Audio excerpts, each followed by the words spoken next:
Following information will support accessing and analyzing growth and achievement data through the STAR Growth Proficiency Chart. What is Student Growth Percentile, SGP? This provides context to understand how a student has grown by comparing their growth with their academic peers across the nation into three categories: low growth, typical growth, and high growth. By academic peers, we mean students in the same grade at the same time of their first test for the window of growth, those who started with a similar scaled score, and they also have a history of performance. This is considered. The lower numbers indicate lower relative growth and higher numbers indicate higher relative growth. In order to generate this student growth percentile, they need to have two scores within the screening windows.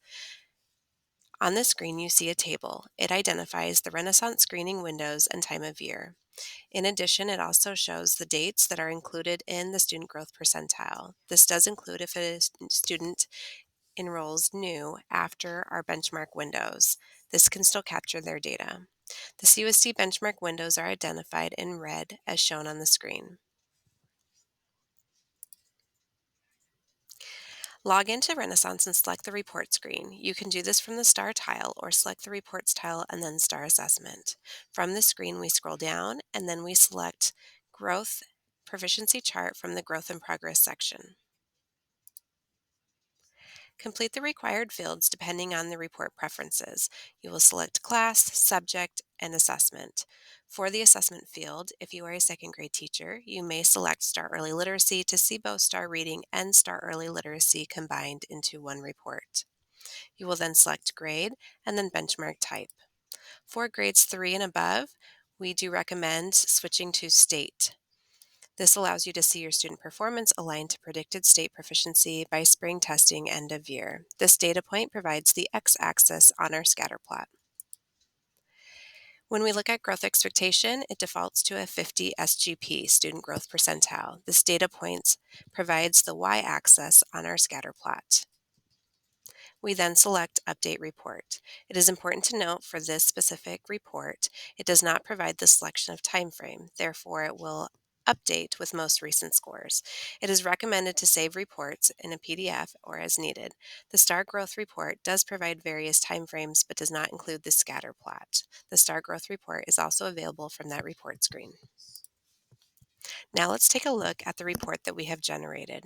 This STAR Proficiency Report shows how students performed in reference to growth and achievement. Each dot represents a student.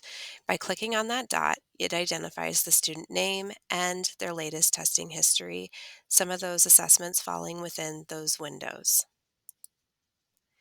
It identifies based on our axis, our student growth percentile, so we can view the student growth. Anything to the right of this dotted line indicates that these students had the 50 SGP or higher. This is in the middle range of typical growth, so we would like to see students on the right side of this axis.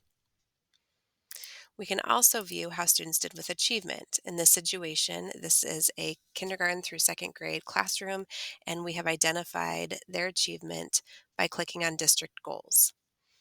Their percentile ranks are shown, and the students are plotted based on these percentile ranks. For students that are in third grade on up, if you selected state benchmark type, this axis will reflect their scale scores. Below the STAR Graph Proficiency chart, a table is provided displaying the student data found on the chart. You can sort this data by clicking on the column heading. You can also generate a pop-up box of student placement on the chart by clicking or selecting the student's name from this table. For school-level users, they may see the growth proficiency chart according to classes and students. Additional information is found on our CUSD Research and Assessment website. Don't forget to check out our YouTube videos that walk you through our K-6 reports.